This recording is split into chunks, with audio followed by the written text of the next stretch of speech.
Herkese merhabalar. Adım adım Kanada'ya hepiniz hoş geldiniz. Evet, bugün çok özel bir konuğumuz var. Burçak Bey bizlerle birlikte.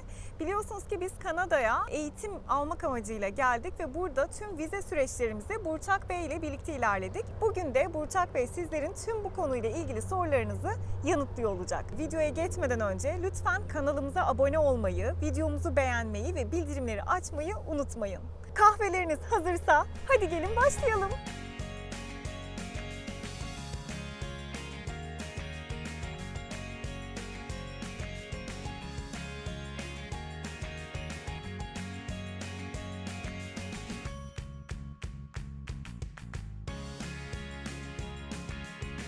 Evet, bugünkü videomuzda aslında sorularımızı biraz daha 3 ana başlıkta toparladık. Kanada'ya hangi yöntemlerle gelmek mümkün? Biraz bunlardan bahsedeceğiz. Bir de son zamanlarda vize redleri çok fazla geldiğini duyuyoruz. Bu konuda Burçak Bey'in değerlendirmelerini alacağız ve son olarak da PR süreciyle ilgili bazı sorularımız olacak. Evet, Burçak Bey hoş geldiniz. Hoş bulduk. Ne kadar güzel burada buluşmak değil mi? Evet, harika. Aynen öyle. Bir yıl kadar önce başvuru için konuşuyorduk. Aynen. Şimdi burada konuşuyoruz. Evet, biraz sizi tanıyalım. Kanada'ya 9 yıl önce geldim. Ben geldiğim zaman daha kolaydı açıkçası. Başvurup sıra bekliyorduk. 3 yıllık kadar bir bekleme sonrasında ben geldim. İşte 9 yıl oluyor. Vancouver'a yerleştim. Hep Vancouver'da yaşadım. Buraya çok sık gelip gidiyorum ve seviyorum ama Vancouver'da yaşıyorum. Evet. Şimdi vatandaş Biraz da zorlaştı. oldunuz. Vatandaş da Aynı oldum. Ben zamanda zaten Kanada PR'ımı alıp vatandaşı. gelmiştim. O zaman Evet. öyleydi. PR'ımı alıp geldim. Sonra belli bir süre vatandaşlığı aldım falan. Bir ara Türk-Kanada Derneği Başkanlığı yapmıştım. Dolayısıyla çok buraya gelen insanlarla çok iletişimim oluyordu. Bana sürekli soruyorlar nasıl geliyoruz, nasıl yapıyoruz diye. Yani bunu iş olarak yapmaya başladım. güzel. Immigration Consultant. 2 yıl kadar da oldu bu işle beraber. Bu vesileyle biz de tanışmış Bu vesileyle olduk. tanışmış olduk, Aynen evet. öyle. Tüm destekleriniz için de çok Teşekkür teşekkür ederiz, ediyorum rica şimdiden. ederim. Başlayalım dilerseniz. O kadar çok soru geliyor ki hani Kanada'ya hangi yöntemlerle gelmek mümkün? Özel olarak Express Entry'den biraz bahsedebiliriz. Birkaç yöntemi var. Bir tanesi bu Express Entry zaten ana yöntem. Express Entry bir puan sistemi. Belli özellikleri tutturunca, belli puana ulaşınca göçmenliğe başvurabildiğim bir sistem. Temel bir yöntem gibi düşünebilirsin ama öğrenci olmak, burada okul bitirmek, burada çalışmak, iş tecrübesi edinmek bunların hepsi Express Entry için puan yaratan şeyler. Evet. Express Entry ile direkt gelebilen kişi sayısı nispeten az oluyor. Çünkü Express Entry'ye buraya direkt gelebilmek için şunlar lazım. Yaşınız düşük olacak, İngilizceniz çok iyi olacak, iş tecrübesi olacak, iyi bir okul mezuniyeti olacak. O zaman hiç buraya gelmeden de bu Express Entry'deki puanları tutup gelmek mümkün. Ama puan çok yüksek tabii puanlar. Şu Tabii anda çünkü baraj bütün dünyadan seviyeleri herkes falan. başvuruyor. Alınan kişi sayısı sınırlı. Dolayısıyla çok iyi bir İngilizce, eğitim, tecrübe falan ve yaşınız bu şey olursa direkt davet alıp da gelebilirsiniz Express Entry. Ama genelde böyle olmuyor. Genelde puanlar biraz daha düşük oluyor. Bu puanları tamamlamak gerekiyor. Tamamlamanın yolu da buraya ya öğrenci olarak gelmek ya da çalışan olarak gelmek. Yani bunlar temel ana yöntem gibi düşünebilirsiniz. Başka programlar da var. Direkt PR'a giden yatırım programları var. Bazı böyle çok özel mesleklerde çok inovatif yatırımlarla direkt PR'a giden yollar var. Onlar daha az nispeten sayı olarak az gelen. Buraya en çok gelen insanlar ya öğrenci olarak geliyorlar, zaman içerisinde işte iş buluyorlar, puanlarını arttırıyorlar, dillerini geliştiriyorlar vesaire ya da buraya direkt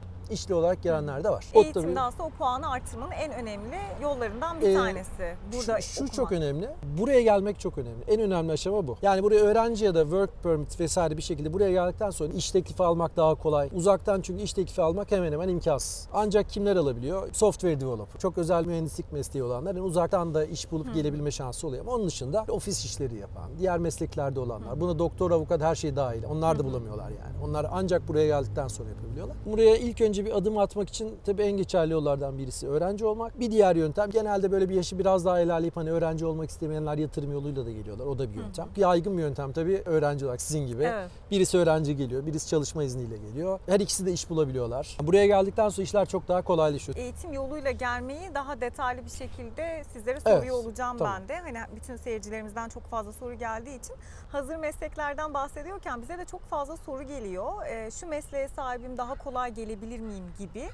Bu tarz meslekler var mı? Hani göçmenlik sisteminden daha kolay geçen veya daha yüksek puan almalarını sağlayan. Sistem içerisinde mesleklere ekstra puan yok. Ama burada iş bulmayı kolaylaştıran meslekler var. İlk önce buraya gelirken avantaj sağlayan meslekler var. Yazılımcı olmak, çok spesifik mühendislik alanları. Bunlar uzaktan da iş bulmayı sağlayan şeyler. Buraya geldikten sonra buraya gelen kişilerin PR'ını daha kolay almasını sağlayan meslekler var. Sağlık, çocuk bakımı, BC'de özel çekilişi olanlar. Bu kategoride çalışanlar için ayrı çekilişler yapılıyor. Buraya gelen insanların daha kolay PR almasını sağlayan gelen şeyler. Onun dışında burada bazı sektörlerin çok ciddi eleman arayışı var. Food sektöründe çok ciddi sıkıntı oldu Covid'den sonra. Restoranlarda, işte kafelerde vesaire çok yer arıyor. Oteller, inşaat sektöründe çok arayan var. Meslekleri buraya taşımak o kadar kolay değil. Bir avukat olarak buraya mesleğini taşımak çok kolay değil. Yine buradan bazı eğitimler almak gerekiyor, sertifikalar vesaire.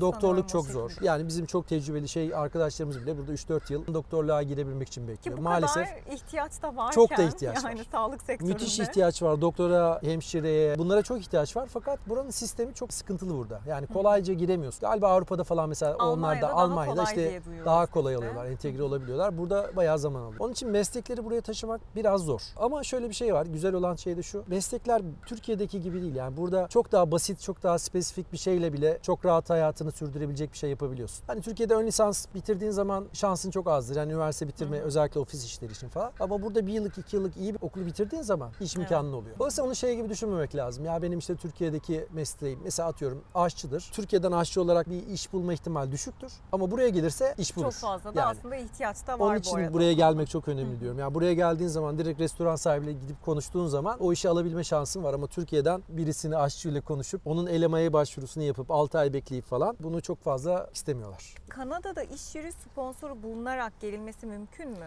Mümkün ama çok zor. Normalde buradaki elemanlar eleman arıyorlar ve hemen başlasın istiyorlar. Elemeye yani burada sponsorluk diye geçer. Yani burada birisinin sponsor olması süreci aslında uzunca süren bir Ama süreç. Kanada'ya gelmiş biri için diyorsunuz. Artık Yani Kanada'ya gelmiş. ikisini o ayrı ayrı kişi. söyleyeyim. Ha, İkisini tamam. ayrı ayrı söyleyeyim. Şimdi buraya hiç gelmemiş birisi için normalde şöyle bir süreç işliyor. Bir iş veren bana bir iş teklif ediyor. Ben de kabul ediyorum. Sonra ben kabul ettikten sonra devlete başvuruda bulunuyor. Diyor ki ben yabancı birisini işe alacağım. Bana izin ver. Bu iznin ismi LMIA diye geçiyor. Başvuruyorsun işte ilk önce ilan veriyorsun. Sonra bir başvuru oluyor. Başvurudan 2 ay geçiyor. Ondan sonra work permit'e başvuruluyor. Hani normal bir proses 6 ayda bitiyor. Bu aralar daha da uzun sürüyor. Çünkü work permit başvuruları normalde 2 ayda bitmesi gerekirken 5 ay 6 ay sürüyor. Bir de çok özür dilerim. Galiba Kanada'da şunu soruyor. Kanada içerisinde yok mu istihdam sağlayacağım birisi? Niçin o kişiyi istiyorsun gibi özel evraklar da istiyor. Kanıtlaman lazım. Kanıtlamak İlk önce ilan gerekiyor. vermeni istiyor. Bu ilanlara başvurulanları raporluyorsun.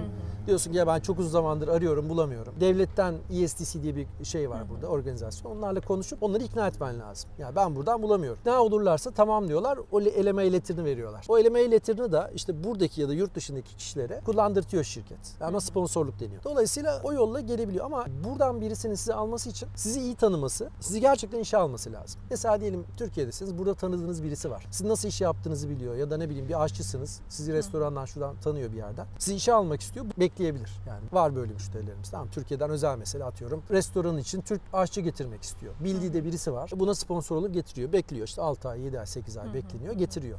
Buradaysan, burada olanlar için şu. Mesela buradaysan ya elinde work permit vardı ya da work permit'in olmasa bile bazen bitiyor work permit'in. İşte visitor olarak kalıyorsun ama burada birisiyle yüz yüze geldiğin için seni görüyor ve işe almak istiyor. Yine bu elemeye sürecini bekleyebiliyor senin burada olduğun sürece. Ya da mesela öğrencinin eşi geldi burada çalışıyor. Bir yere girdi. Orası onu beğendi ve tutmak istiyor. O zaman da elemeye başvurusu yapılabiliyor. Yani buradayken şans daha fazla kısaca. Onun için buraya gelmek o açıdan çok önemli. Ama yurt dışından olmaz diye bir şey yok. Burada bildiğin, sizi tanıyan, bilen birisi varsa o süreç var ve işliyor. O da mümkün tabii. Peki o zaman diyelim ki kişinin tabii iş sponsoru bulması oldukça zor Türkiye'den buraya gelmesi için. Bu durumda başka hangi yöntemler? Akla direkt eğitim yolu geliyor ama eğitim yoluyla gelmenin bu anlamda vize sürecine katkısı nasıl, kolay mıdır, nelere dikkat etmek gerekir? İşle gelmek, buraya iş teklifiyle gelmek en iyi yöntem. Çünkü niye geliyorsun, çalışmaya başlıyorsun, para kazanmaya başlıyorsun, alışma sürecini çalışarak geçiriyorsun mesela. Ama tabii bu zor. Dolayısıyla bu süreci atlamak için en önemli yollardan birisi öğrenci olarak gelmek. Öğrenci olarak gelmek de mesleki olarak burada bir şeyler kendine katabilirsin. İşte buraya gelen insanlar bir yerde bazen yeni meslek edinmek için, yani buraya uygun bir meslek edinmek için ya da işte buraya gelebilmek için geliyor. Buraya öğrenci olarak gelmek gittikçe zorlaşıyor. Türkiye'den ya da başka yerlerden de var ama Türkiye'den çok başvuru olduğu için. Refugee olarak gelen, sistem dışı gelen insanların sayısı çok arttığı için. Herkes çok ince elemeye başlıyorlar. Türkiye'deki ekonomik durum biraz sıkışık olduğu için gelen öğrencinin Türkiye'ye geri dönebileceğini düşünmek istiyor Kanada hükümeti.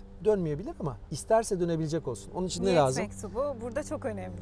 Tabii. Bunu Yani belirtmeniz lazım yani bir şekilde. Türkiye'de iş imkanı olduğunu, Türkiye'de aile bağları olduğunu vesaire. Bu zaten study permit aşamasında çok herkesle konuştuğumuz, yaptığımız konular. Kanada hükümeti bunu şöyle düşünmek istiyor. Bu kişi buraya eğitime geliyor. Eğer Eğer burada memnun kalmaz, yapamazsa Türkiye'ye dönmek için imkanı var. Bunu sağlaması lazım. Öyle olunca onay daha kolay çıkıyor. İyi bir okula başvurması daha ciddi görünüyor. Bunlar bir avantaj. Yani bir sürü avantaj var. Seyahat etmiş olması, maddi durumun iyi olması falan. Öğrencilik çok önemli bir yol. Gelmenin en önemli, insanların en yaygın ve kolay gelebildiği yöntem o. Ucuz değil. Çünkü buraya geldiğin zaman iyi bir okula gitmek için devlet okuluna gideceksin, çok para vereceksin. Devlet okulları yüksek çünkü fiyatları. Yıllık 16-17 bin devlet okullarına. Ona para ayıracaksın, yaşam masrafları. Tamam burada çalışacaksın ama ucuz değil. Yani zorlukları var fakat ne oluyor? Geliyorsun buraya, işte eşin çalışabiliyor, çocukların okula gidebiliyor. O açıdan baktığın zaman mesela Türkiye'de çocuğun var, okula gönderiyorsun. Hani en azından ona vereceğin parayı burada kendine okuluna harcıyorsun. Ya hani burada böyle çünkü ücretsiz bir şekilde çocuk okula gidiyor. direkt başlayabiliyor. Öğrenci olarak geldiğinizde sizin direkt 20 saat çalışma izniniz oluyor haftalık. Yani part time, eşinizin de full time çalışma izni oluyor. Evet. Böylelikle aslında ekonomik özgürlüğünüzü de burada kazanmış oluyorsunuz. 1,5 kişilik çalışabiliyorsunuz. 1,5 kişilik çalışabiliyorsunuz. Öğrenci olanlar iyi bilir burada. Buradaki öğrencilik zor değil ama çok zaman alıyor. Sürekli ödev çalışma var. grubu, Her işte hafta. okuma şeyleri tabii Aynen. onlar. Yani dolayısıyla hani gelince buraya işte bir yandan da okula gidip böyle rahat rahat çalışırım çok olmuyor. Öğrenci biraz yoruluyor yani. Öyle bir durum var. Gelenler arasında eşlerin, work permit alacak eşin daha geçerli bir mesleğin olması biraz avantajı oluyor. Yani bir kişi okula giderken o full time giden en azından iyi para kazanabilirse biraz rahatlatıcı bir şey oluyor. Evet. Bu da bir planlama işi yani bu şey açısından falan. O da düşünülebilecek olan şeyler. Dolayısıyla bu öğrencilik çok geçerli. Bir şeyi mutlaka söyleyeyim bazen çünkü çok sıkıntı çekiyor insanlar. Buraya gelirken mümkünse adayların %90 için söylüyorum. Bir devlet okuluyla gelmeleri çok avantajlı. Çünkü okul sonrasında çalışma izni veriyor. 2 yıl okula gittin 3 yıl çalışma iznin var. Özel okullarda bu yok. Dolayısıyla buraya gelenler bazen mesela 1+1 yıllık geliyor. O dönem içerisinde iş bulamazsa, iş teklifi, sponsorluk falan bulamazsa hadi güle güle oluyor. Tekrar burada ya bir okula kaydoluyor, bir sürü iş. Tabii ki okullar pahalı olduğu için herkes devlet okuluna gelemiyor ama mümkünse devlet okuluna gelmek hemen hemen sürecinizi garantileyen ya da çok kolaylaştıran. Evet, bu konu çok önemli. Bizim de zaten bununla ilgili çok detaylı bir videomuz vardı. Özellikle Kanada'nın web sitesinde okulların DLI listesinde Postgraduate Work Permit var mı yok mu belirtiliyor. Bu videomuzu da şuraya bir yere koyalım. Oradan izleyebilirsiniz. Çok detaylı bir şekilde bahsediyoruz orada da. Sıfır. Bu eğitimlerin dışında dil eğitimi için gelmek isteyenler için onların hakları nasıl oluyor dil eğitimi sürecinde? Evet. Dil eğitimi almak tabii çok faydalı olmakla beraber çalışma izni vermeyen bir eğitim şekli. Tabii bir sürü kişi buraya işte İngilizcesi yeterli olmadığı için koleje başlamadan önce geçici bir süre için gelirse 3-4 aylık falan hani tamam 3-4 ay buraya hem adapte oluyor, dilini geliştiriyor. Sonra koleje başlayıp çalışabilir hale geliyor. Ama buraya çok uzun süreli dil okuluna gelmek masraflı. Yani burası zaten pahalı bir yer. Okullar çok pahalı değil. Okulun bence ücretleri makul ama burada yaşam masrafı çok pahalı olduğu için çok ciddi bir maliyet oluyor. Dolayısıyla o çok tercih edilen bir şey değil. Ben genelde hani böyle söyleyen müşterilerime biraz belli bir seviyeye en azından İngilizceyi Türkiye'deyken ya da neredeylerse orada getirmeleri genelde öneriyorum. Dil okulu biraz masraflı oluyor yani. Evet, bazı okullarında köprü sistemleri oluyor galiba. Öncesinde 3-4 ay dediğimiz kendileri gibi dil eğitimi kendileri alıyor. bir eğitim veriyorlar. Genelde 2-3 ay. Mesela böyle ne bileyim IELTS 6 ile alıyor da siz 5,5'sanız. Diyor ki 3 ay gel bende eğitim al. Ondan sonra direkt oraya bağlayayım. O tabii güzel bir geçiş. Okulun standartlarında bir dil eğitimi almış oluyorsun. O iyi bir yöntem. Ama böyle çok uzadığı zaman biraz sıkıntı maalesef. Ekonomik açıdan bayağı sıkıntılı olabilir. Sıkıntı, evet. Evet, yine bu da çok fazla gelen sorulardan bir tanesi. Kanada'da mülk sahibi olmanın vize almaya veya burada kalıcı oturum alma hakkına sahip olmaya bir faydası var mı? Kısacası yok. Şundan dolayı yok. Burada siz de geldiğinizde muhtemelen yaşamışsınızdır. Kiralık falan bulmakta çok zorlanmışsınızdır. Çok zorlandım. Evet. Burada Video burada. yurt dışından buraya yatırım olarak yer alan çok insan oluyor. Onları bazıları kiralıyor, kiralamıyor. Burada bir fiyatlarda bir sıkışıklık durumu var. Bunu engellemek için de biraz aslında yabancıların ev almasına ekstra vergi koydu. Çok yakın zamanda da bunu tamamen yani belli bir süre için ama yasaklayacaklar yabancıdan ev almasını. Bu aslında hani dışarıdaki yatırımcılar için bir yerde kötü gibi görünüyor ama buradakiler için, buraya gelenler için çok önemli bir şey. Yani kiraların artmaması, fiyatların çok yükselmemesi açısından öyle bir şey. Ev almanın alternatif olarak burada iş kurarak göçmenlik ya da immigration serüvenine başlamak mümkün ve çok geçerli bir yöntem. Çok eskiden çok ciddi paralar bankaya falan yatırarak yatırım yapma yoluyla buraya gelme gibi bir programlar vardı. Fakat Kanada hükümeti bunların burada bir ekonomik faaliyet yarattığını görmediği için ev almak da böyle bir şey olduğu için bunu yatırım programlarına çevirdiler. Yani burada gelip bir iş açtığınız zaman, bir iş satın aldığınız zaman buraya yatırımcı olarak gelme şansınız oluyor. Ev almaya göre çok daha mantıklı oluyor. Yani burada bir evi, bir odalı bir evi 400-500 verirken 200-250 bin dolar gibi paralara burada bir iş başlatıp kendi göçmenlik programınızı almanız mümkün. Peki burada öne çıkan bir yatırım var mı? Yatırım sektörü var mı sizin öneriniz? Programlarda hepsi açık. Programlar hepsi şey. Bazen biraz restoran sektörüne biraz soru işaretiyle bakabiliyorlar. Çünkü restoran işleri daha kısa sürede batabiliyor. Açılan restoranların çoğu kapanır. Öyle bir istatistik olarak vardı. Yani 2-3 yıl içerisinde neredeyse %90'dan fazla kapanıyor. Bu sadece ufak bir şey. Yani bir franchise aldığınızda her zaman şansınız olur. Yatırım yoluyla getirdiğim müşteriler içerisinde danışman olarak gelen, finansal danışman, işte IT specialist, internet bazlı iş yapan çocuklar için childcare açmak isteyen gibi falan. Yani sektörle ilgili bir sınırlama yok. Burada önemli olan mantık şu. Officer da şuna bakıyor. Yani buna bakan dosya. Bu burada çalışabilecek bir iş mi?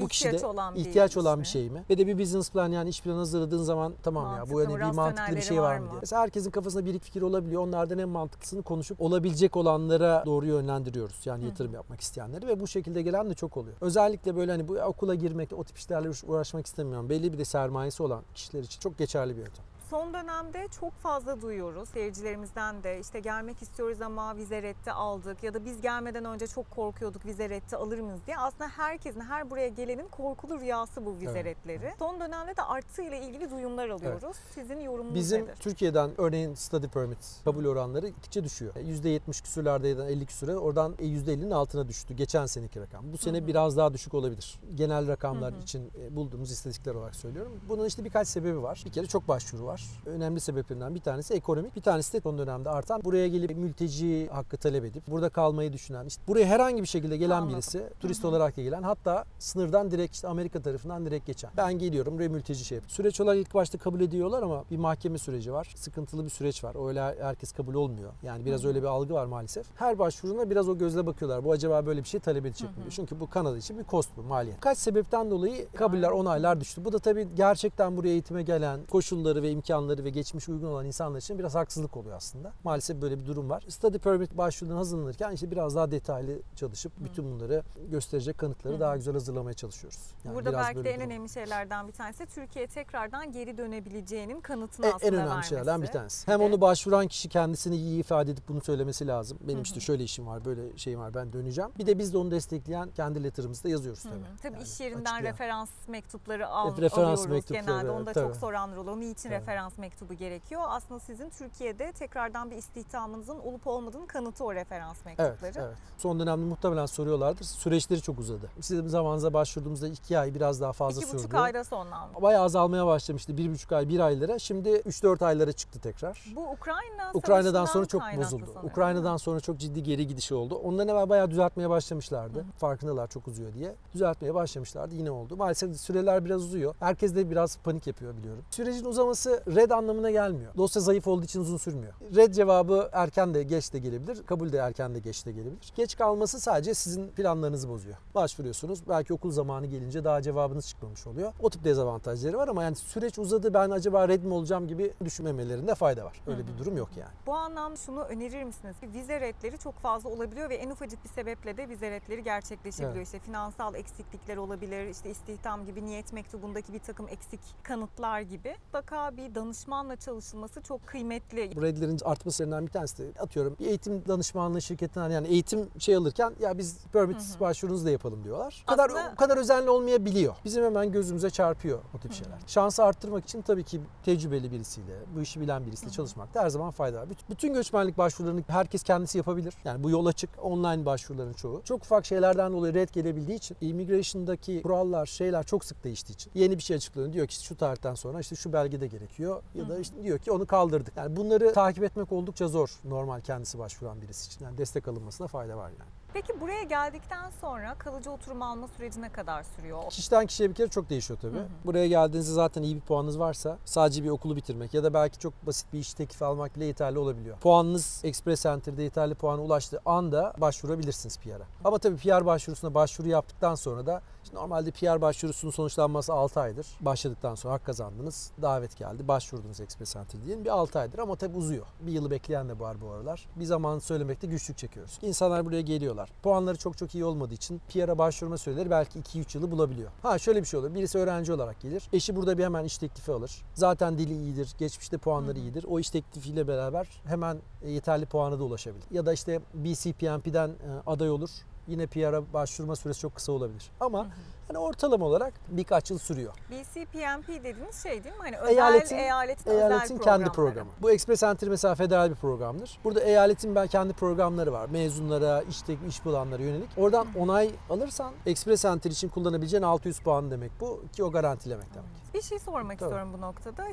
Eğitim yoluyla gelenin okul sürecindeyken çalıştığınız iş deneyim olarak sayılıyor mu, yoksa okul sonrasındaki deneyim mi sayılıyor? Çok karıştırılıyor çünkü. Söyleyeyim, Canadian Experience Class Kanada'daki iş tecrübesi okul zamanını burada sayılmaz. Orada. Bazı programlar, mesela eyalet PMP programı gibi, onlar orada çalıştığın süreyi kabul edebiliyor. Programına bağlı. Bazı program kabul ediyor, bazıları etmiyor. Yani Express Entry için konuşmamız gerekirse, çünkü o en yaygın kullanılan şey odur. Bir yıllık Kanada iş tecrübesiyle aday olmak. Aslında okulun bir parçası kabul ediliyor. Gerçek bir worker kabul edilmiyorsun. Yani bir yıl okudun, bir yıl co-op yaptın. O bir yıllık dönem Canadian Experience Class sayılmıyor.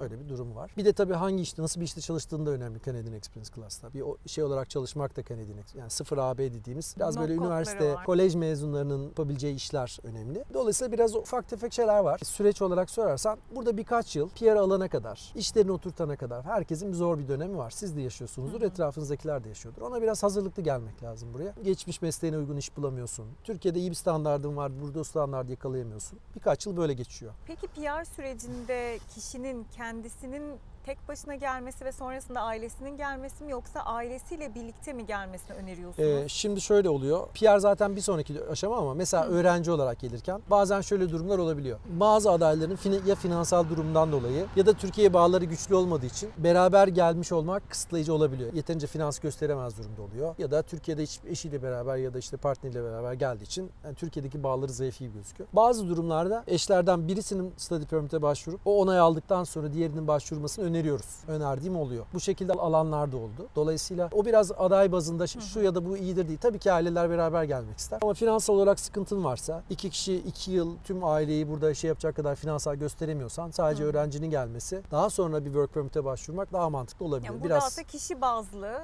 kişinin hikayesine göre herkesin hikayesi karar farklı. verilir. Türkiye'de bağlar da güçlü oluyor. Beraber başvuruyoruz. Ama bazen öneriyorum yani. Hani çok iyi olmaz, beraber başvurmayın diye önerdiğimde oluyor. PR'ınızı aldıktan sonra kimleri getirebildiğiniz bazen soruluyor. Belki size de geliyordur. Aile birleşimi gibi. Normalde burada PR olan birisi eşini, çocuklarını getirebilir. Kuzenini vesairesini falan getiremez. Annesine babasına sponsor olabilir ama sınırlı bir kotası var. Onları ancak süper vize gibi, böyle hani turist gibi burada kalmasını sağlayacak şekilde vize alabilir. Ama sponsor olmak genelde eş ve çocuklar için geçerli bir şeydir. Aileden birisinin sponsor olmak çok çok özel bir durumdur. Hiç ailenizde kimse kalmamıştır. Hiç kimsen kalmadı. Sadece ailen anne, falan. baba, eş ve çocuk gibi dediniz. Evet.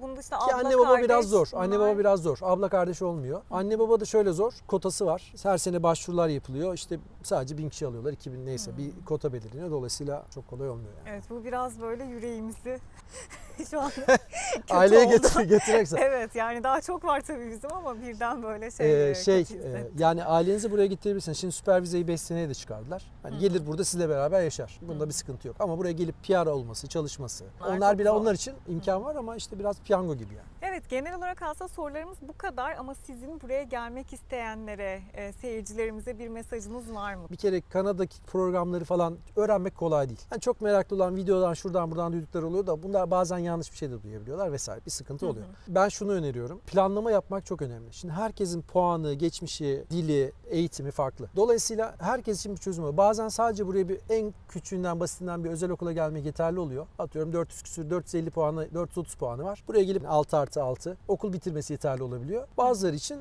devlet okuluna getirip sonra work permit çalışması gerekiyor. Dolayısıyla ilk baştan bu programlara hakim birisiyle en azından bir planlama toplantısı yapmalarında çok büyük fayda var. Buraya çok büyük yatırım yapılıyor. Bu işi bilen birisiyle bir saatinizi ayırıp düzgün bir planlama toplantısı yapılması lazım. Bu ciddi, daha da ciddi bir şey. Yapılabilecek bütün hataları engelliyor. Çok hata oluyor burada. Bazen Türkiye'den yanlış yönlendirmeler oluyor. İki kişi birden study permit alıp geliyor. Birisi work permit alabilecekken. Dolayısıyla ilk baştan planlama çok önemli. Çok şeyi değiştirebilir. Evet, yani bu benim süreçte uzmanına danışmak en önemlisi. en çok önereceğim şey olur yani. Peki, çok teşekkür ediyoruz Burçak Bey. Ben teşekkür ederim. Kanalımıza Burada böyle konuk görüşebilmek çok olduğunuz güzeldi, için. evet. Aynen öyle. Çok keyifliydi bizim Ben için de. teşekkür ederim. Sağ olun. Merak edenler için Burçak Bey'in iletişim bilgilerini de aşağıya yorum olarak ilettik arkadaşlar. Oradan da kendisine ulaşabilirsiniz eğer sorularınız olursa. O halde bir sonraki videoda tekrar görüşmek dileğiyle. Teşekkürler. Hoşça kalın. Görüşmek üzere.